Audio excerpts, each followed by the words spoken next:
Hi, are you the owner of a small business, probably working 60, 80, 100 hours a week, just trying to keep your head above water? That was me for a lot of years, actually, until about 7 or 8 years ago. Hi, my name's Rob O'Byrne and I'm the founder of Virtual Done Well. So let me just share a very short story with you about my outsourcing journey. So there I was, working 80, 90 hours a week, looking after clients during the week. At the weekends, I was trying to do the marketing and the accounts and really sort of try and move ahead. And it's a constant struggle because at that time, I couldn't afford local staff based here in Australia. So what do you do? You just work more and more hours and you struggle and you get stressed, and that starts to impact your client work, and it's really a vicious circle. So someone put me on to outsourcing. So I thought this would be a really good stopgap.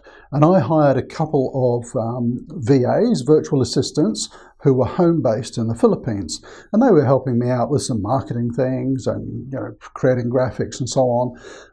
And that was good, that helped me out. But I found it was a little bit tricky because the communication systems sometimes weren't very good.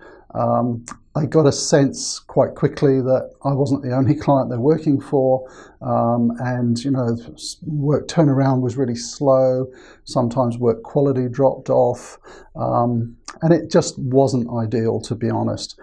So someone then decided, well, if you're going to do this properly, you should actually go to an outsourcing centre, a BPO as they're called, a business process outsourcing centre. And there are loads of those in the Philippines and India. So one was highly recommended, and I tried that a few years ago and actually hired a couple of staff there. The staff were great, but I started to get a little bit anxious about the organisation. To be honest, the more we worked with it, the more I found out that it was really a bit of a sweatshop. The staff weren't being paid quite as well as I'd been told.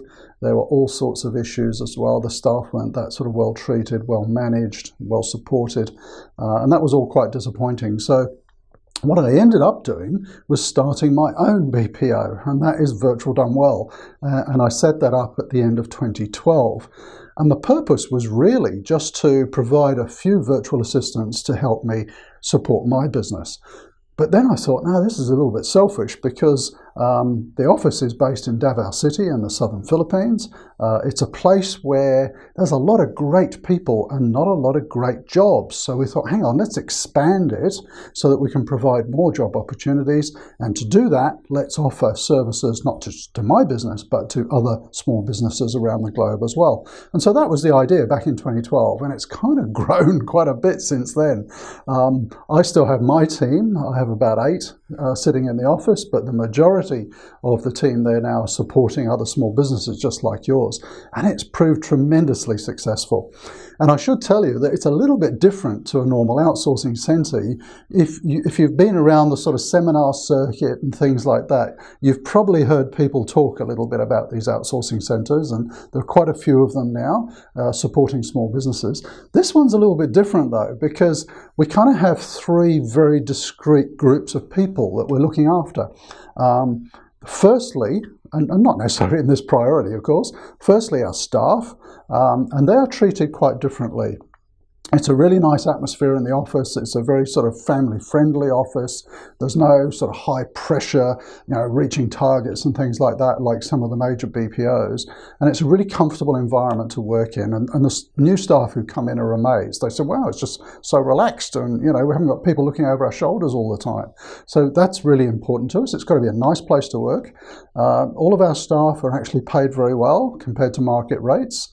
They get lots of extra things like health benefits as well. We're putting in a creche soon because lots of the staff who work there are mums with young kids, and sometimes childcare is a little bit difficult. So we're going to put in a creche very soon, and it gives you a flavour of kind of how different it is. So that's the first group. The next group, of course, is our wonderful clients. And I'm one of those. So we want to make sure that the clients are really well looked after with great staff, and we go to a lot of trouble to make sure that we get a good match between the clients and the staff. That's really important. So we give you a chance to interview a few staff before you make your final choice. And again, we support very close client VA relationships to make sure that communication's good. We give training to our virtual assistants to make sure that they're going to deliver the best outcomes for you. And if you've ever worked with a virtual assistant before, you'd appreciate that sometimes there's a little bit of reluctance and a bit of hesitation about communicating with their new boss. You know, they don't want to appear that they don't know what they're doing and that kind of thing. So we cut all that away and we have very open communication and great support for them so that they can deliver great outcomes for you. And if you look lower down on this page, you'll see all the sorts of services that we're providing now to lots of small business owners just like you. The third group is really important. So we're looking after our staff and our great clients. The third group is that we like to support those in need as well. And this is not just Virtual Done Well, but it's actually my main businesses as well. And what we do is a proportion of our revenue that comes in, we give to the needy around the world through a wonderful organisation called Buy One, Give One. It gives us access to lots of different charities. And what we do with Virtual Done Well is we also support local charities in Davao City. That's really popular with our staff because obviously we're based there. And we think, you know, it's not just about providing good jobs for our staff, providing great services for our clients, but it's kind of sharing that with those in need as well, which is really important to us. So maybe you'd like to actually join the family and become part of that. Do have a look around on the website. Below this video on this page, you can see some of the services that we provide, and we've given an indication of what the costs of those are. But bear in mind that this is an outsourcing business with a bit of a difference. It's really a not-for-profit, it's more of a social enterprise, so it's very unlike any other outsourcing centre that you'll come across. So again, just check out some of the services below this video. You'll see an indication of the sorts of things that we provide, an indication of the costs. We'd love to have you on board and join the Virtual Done Well family. And it would be great to take some of your stress away and give you more time to focus on the really important things in your business. So check us out below. If you'd like to talk to one of the staff, contact details are on this page. We'd love to talk to you, and we can have you up and running with a virtual assistant within a week or two. Not that hard. So we look forward to talking to you soon.